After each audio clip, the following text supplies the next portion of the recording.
So we're here today to talk to you about an incredibly important subject, how to care for your waterproof jackets. Waterproofs work really well at repelling water, but when they get dusty, dirty, sweaty, clammy, all those sort of things, they can wet out and perform really badly. Also, you need to wash and reproof your jackets to make them last longer. So I'm here today to tell you how to do it. So a little quick overview about waterproof jackets and trousers, everything waterproof.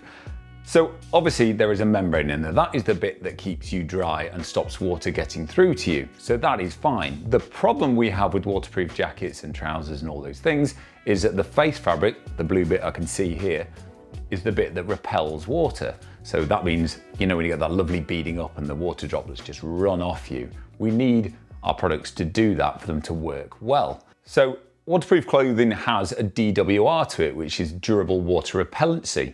And that works really well at beading up and making that lovely droplets happen on your waterproof products, and they run off, and that allows your jacket to stay dry and clean, and then you can breathe really well through it. But when that stops happening, we can get wet from the inside out. Now the reason that happens is, one, the water repellency is rubbed off through use. It can have a lot of dirt and dust on it, probably from the inside with our sweat sort of blocking up the pores.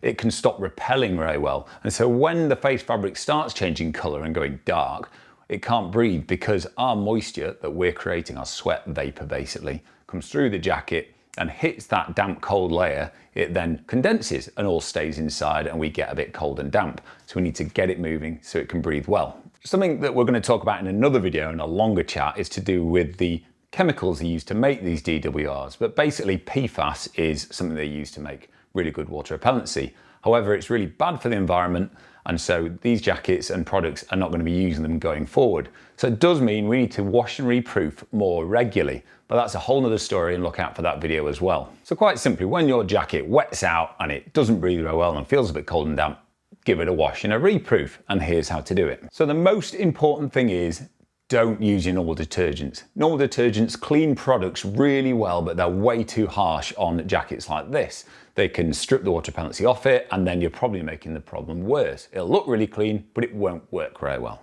Make sure you use like a tried and tested and well-known brand. We've got things like Nikwax and Granger's, there's Stormproof out there, and lots of other things as well.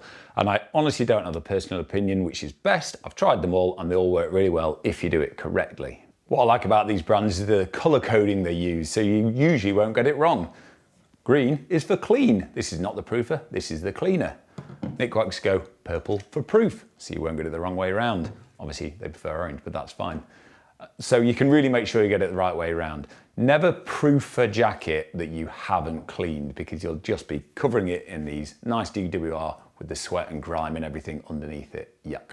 So firstly, before you put it in the wash, what I would say is have a little check in your pockets. You don't want to find anything silly in there that you don't want to get wet. Make sure you've done up all the zips, pockets, full zips, everything like that, so you're not putting extra pressure on the seams. Make sure the Velcro tabs on the arm cuffs are nice and loose but still done up, and undo any bungee that might be in your hood. Also, before you chuck it in the washing machine, maybe think about giving your washing machine a clean out first. You don't want any lasting detergents in there that can damage your waterproof, so maybe a quick cycle is a good way of doing that. 2-in-1s do exist, things like this. Now that's all good and well if you're going to keep on top of it a lot and really be doing this regularly. Most of us leave it too long, and I think it usually works better to do separate cycles. So we do a cleaner and then we do a proofer.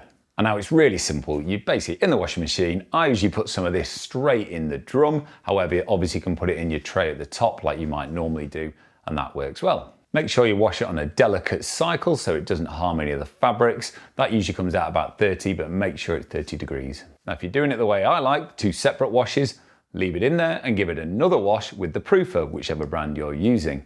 Again, I just pop that in the drum and give it another wash on the same setting. When you get it out of the washing machine, it'll be nice and clean, but do bear in mind, this thing repels water. It's gonna be soaking wet, and I usually pull it out and chuck water all over the utility room. So be careful of that. It's not a pair of jeans that's gonna soak it up. Now after that, heat is its friend. To reactivate the DWR on your jacket, heat is really important.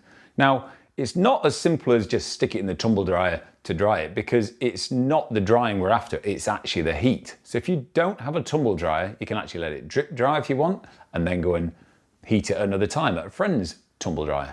If you are using a tumble dryer, be careful there, don't put it too hot. We do want to get it warm and dry, So put it again on a low setting for quite a long time till it is nice and dry and quite warm to touch, but we don't want to melt the thing. Now, if you really don't have a tumble dryer or don't have access to one, you can do other things as well. A hairdryer will do the same job, and also you can iron them. Obviously, that's pretty terrifying, so if you're going to do it, I would put a tea towel on top of it so you're not straight onto the fabric, and have it on a low setting as well. Most of these brands will also do a spray as well, so once you've washed it and you don't want to put it in your washing machine again for whatever reason, you can spray the outer. I personally prefer doing the washing machine, probably because I'm lazy. It's going to do it itself and I don't have to do anything. Also, I know it's going to cover everywhere really well. The time I probably would use a spray is if my waterproof jacket was insulated, so say it's got like a furry liner or something like that, because I don't want that to get really water repellent. Another thing to bear in mind here as well is maybe give your washing machine another cycle once you've finished doing this as well, because the last thing you want is waterproof tea towels. They don't work very well. Another thing to bear in mind is these cleaners are cleaning it from a practical point of view, in the fact it's going to work well once you've done this. What they don't do particularly well is actually get rid of stains and muck and things like that. So if you want to, you can give it a spot clean with some of this stuff, and most of the brands are usually bringing out now a little cleaner themselves, a little brush inbuilt, so you can really scrub hard-worn areas before you put it in the washer.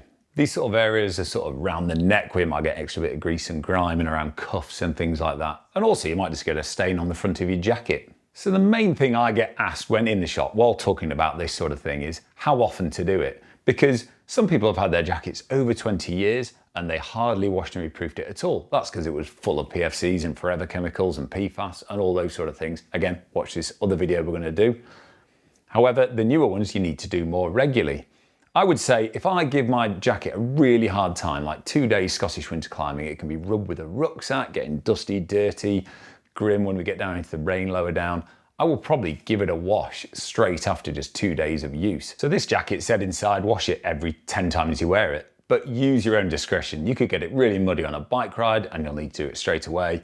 I will give it a really hard time. Basically, if it's wetting out, give it a wash. You're not making it any worse.